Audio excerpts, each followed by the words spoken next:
Hello mga kalanglang, so good evening.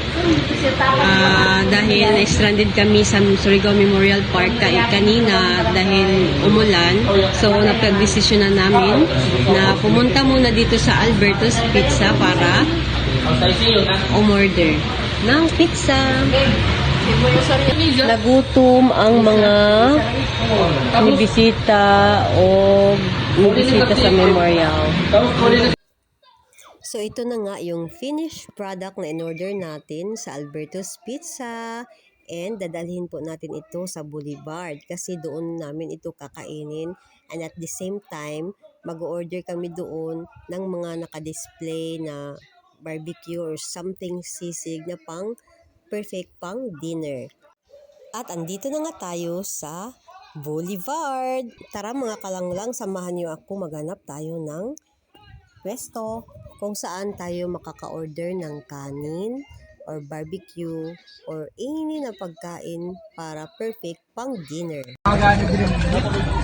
So, dito na po kami. So, dito ang napili namin na pwesto para kumain ng pizza namin. At the same time, mag-order si Papa ng rice and barbecue kasi hindi pa siya nakakain ng dinner.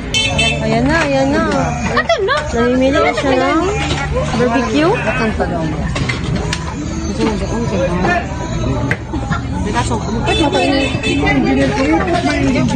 So, dahil hindi sila tumatanggap ng GCash, so, dilihan kita padapit sa tumama ng cash.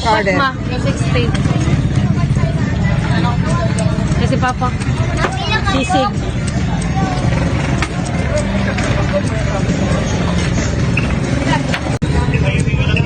Hello mga kalanglang. So, dito nakapo kami. Nakapili na kami kung saan kami order dito sa Boulevard. At ito ay ang Jam Eat Surigao. Dito sila nakapwesto sa may karinderya. Ang in-order namin ay sisig, which is tag 65 pesos lang.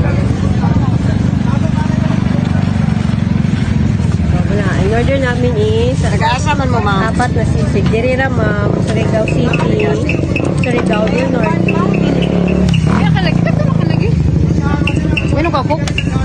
Ay, no, I don't want to. Di man sila mag-cook.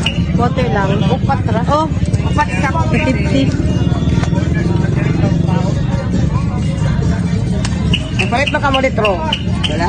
Uy, may litro tayo. Away, lagi mga litro. Upat man Pwede ito big thing. wala na ha. Day! Layas na. Tubig rako. Ito ano ni mama. Pagpilar. Ito. Pagpilar sa pagpapa. Oo na, mga kalanglang ho. Kung gusto niyo mukari sa Boulevard, so, kari ra ka mo diri sa Jam Eat Surigao. Dili sila nakapisto sa may mga karinderya. Sa Changi. Kung gabi eh. Ato aratan awon mama. Initan o kulaan na.